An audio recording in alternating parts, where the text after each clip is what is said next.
terbaik. Saya ambil dua-duanya. Optik Melawai, when you expect the very best. Melihat sekelompok massa Itu, saudara-saudara semua harus kembali tertib.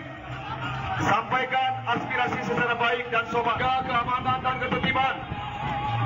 Latihan penanggulangan situasi gangguan Kamtibnas dilakukan. Terlihat massa yang tidak terima berlanjut ke aksi unjuk rasa anarkis hingga melakukan aksi penjarahan.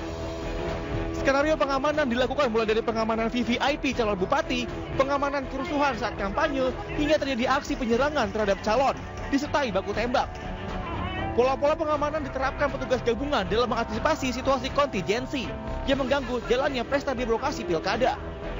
Personil dari Polri sendiri 970, kemudian ditambah dengan elemen-elemen lainnya, TNI dari dinas-dinas terkait, dinas perhubungan, kemudian Satpol PP, dinas kesehatan, dan elemen lainnya kurang lebih 1.300-an. Untuk mengantisipasi berbagai hal yang bisa saja terjadi pada saat proses pemilihan, baik dalam persiapan, pelaksanaan maupun pada pasca pemilihan. Mudah-mudahan tidak pernah terjadi, tetapi saya melihat tadi kesiapannya sudah siap.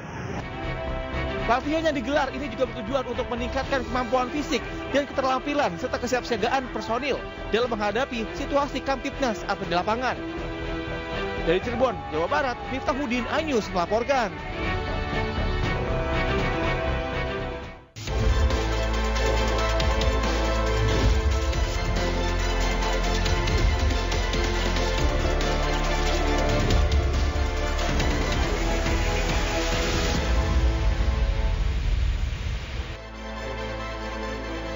Halo, selamat siang pemirsa. Selamat datang di Kawal Pilkada. Nah, di Kawal Pilkada ini akan menghadirkan beragam informasi terkini seputar pemilihan kepala daerah serentak sebagai panduan Anda dalam menentukan pilihan. Bersama saya, Fazilah Kaironisa, inilah Kawal Pilkada. Kami sampaikan, Anda tentukan.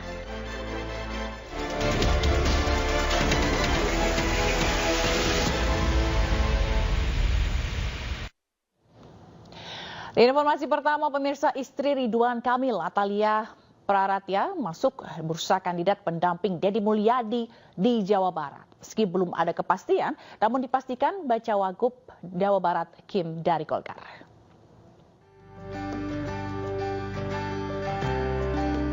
Atalia Prataya atau istri mantan Gubernur Jawa Barat berpotensi maju dalam Pilkada Jabar. Atalia atau yang dikenal Bu Cinta menjadi salah satu kandidat pendamping Deddy Mulyadi di Jabar. Ya kan kader kita banyak, ada Ibu Atalia, ada Pak Ade Ginanjar, ada Pak Dadang Nasir, ada Pak Aceh Hasan Sazili yang kedua DPD Partai Golkar, ada Pak Iswara, ya, ada banyak. Jadi kader Golkar alhamdulillah banyak. Nanti tinggal kita bicarakan dan nanti kita sampaikan ke Pak Deddy Mulyadi. Bu Cinta sendiri cukup dikenal masyarakat Jawa Barat. Bahkan dalam salah satu survei calon gubernur Jawa Barat, Bu Cinta menduduki peringkat kelima. Sementara posisi teratas ditempati suaminya Ridwan Kamil. Tim Liputan iNews melaporkan. Batal maju dalam Pilgub Jawa Barat, Bima Arya mundur dari kontestasi pilkada. Deddy Mulyadi pun menjadi calon terkuat dalam Pilkada Jawa Barat.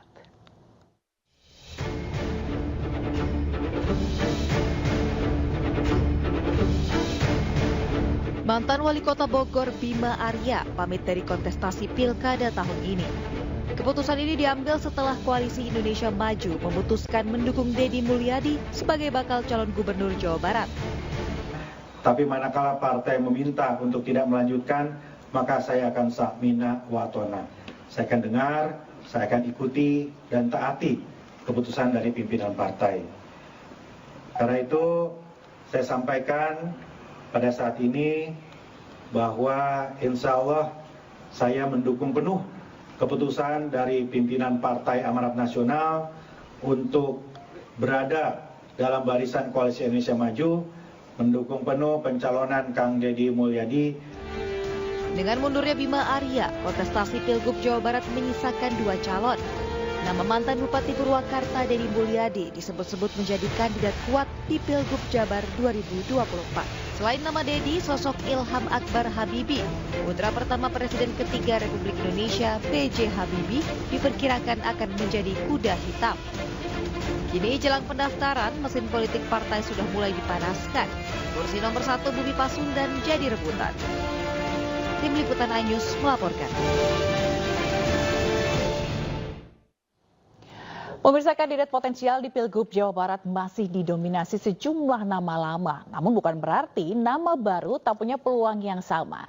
Salah satunya putra sulung B.J. Habibie, Ilham Habibie, yang akhirnya memutuskan untuk terjun ke dunia politik. Nah, kita akan lihat bagaimana peluang Ilham Habibie di Pilgub Jawa Barat dalam survei berikut ini.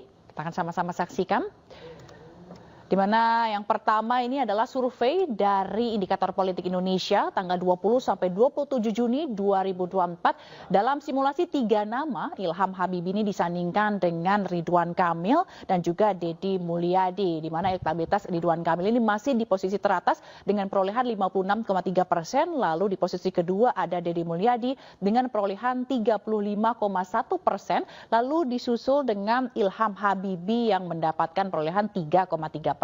Meski terpaut cukup jauh begitu ya angkanya, namun nama Ridwan Kamil hampir bisa dipastikan diusung Partai Golkar bersama Koalisi Indonesia Maju untuk maju di Pilkada Jakarta. Jadi sehingga jika mengacu pada simulasi 3 nama ini, maka nama Deddy Mulyadi dan juga nama Ilham Habibie inilah yang terkuat begitu.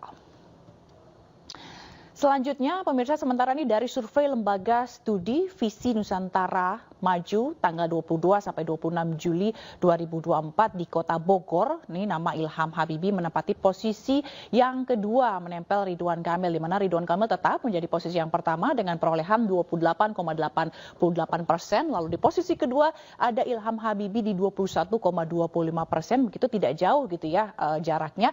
Lalu ada yang ketiga ada nama Deddy Mulyadi dengan memperoleh 18,5%. Kemudian ada Bima Arya atau memperoleh 14,13%. Lalu ada nama Deddy Mizwar atau yang mendapat perolehan 7,63%. Ini juga sangat ketat begitu ya di Jawa Barat ini. Lalu pemirsa, putra sulung B.J. Habibie, Ilham Akbar Habibie ini menjadi salah satu kandidat potensial yang akan berkontestasi di pemilihan Gubernur Jawa Barat. Dan kita akan lihat profilnya, di mana Ilham Habibie lahir pada tanggal 16 Mei 1963 di Jerman. Lalu pendidikannya ini kita lihat juga ada sarjana, magister dan juga doktoral di bidang teknik penerbangan di Technical University of Munich. Dan kita lihat di selanjutnya begitu ya. Nah, ini yang saat ini gitu ya karirnya, di mana Ilham Habibie juga menjabat sebagai CEO PT Iltabi Rekatama dan PT Regio Aviasi Industri. Ia juga menjabat sebagai Ketua Tim Pelaksana Dewan TIK Nasional atau Wantiknas. Nah, sebelumnya ia juga sempat menjabat sebagai Presiden Direktur PT Iltabi Bara Utama dan Direktur Marketing PT Dirgantara Indonesia. Lalu di bidang organisasi juga nih pemirsa, jadi pernah menjabat sebagai Ketua Dewan Pembina Habibie Center, lalu ada Ketua Dewan Pakar.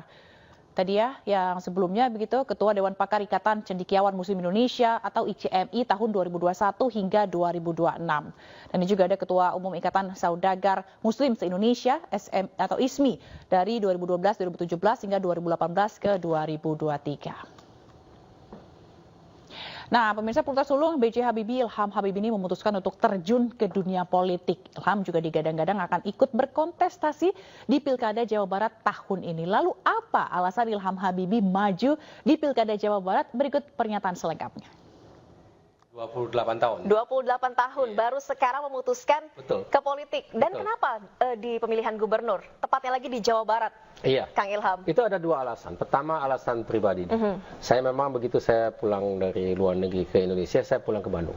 Oke. Saya lama tinggal di situ, bekerja di situ, pernah ngajar di situ, ada anak saya yang lahir di situ, kita punya rumah di situ, saya punya sanak saudara di situ, orang tua saya dua-duanya pernah masa remajanya di Bandung, mereka berkenalan di situ, menikah di situ. Saya ada perusahaan di situ, jadi ya bagaimana ya, saya ada punya nilai-nilai sentimental sendiri ya. Ada emotional attachment ya, saya punya hubungan emosional, punya kedekatan dengan Jawa Barat dan Bandung gitu ya. Yang kedua yang saya sebut di sini adalah Jawa Barat itu punya peranan khusus dalam rencana kita menjadi negara maju atau Indonesia emas. Jadi kita kan sudah lihat apa kita mendapatkan medali emas. Perlu saya sebut juga kita insya Allah menjadi Indonesia emas. Jadi kita ini dan selamat ya kepada Pak Frederick. Wah, saya benar-benar terharu sekali, luar biasa. Tapi itu memang kita bisa lihat ya bahwa kita bisa berprestasi. Kita bisa lebih dari kita ini bisa ya, berprestasi kelas dunia asal dikasih kesempatan, asal kita mempersiapkan diri dan kita gigih dan kita memang didukung oleh semua orang, itu bisa kita kelas dunia.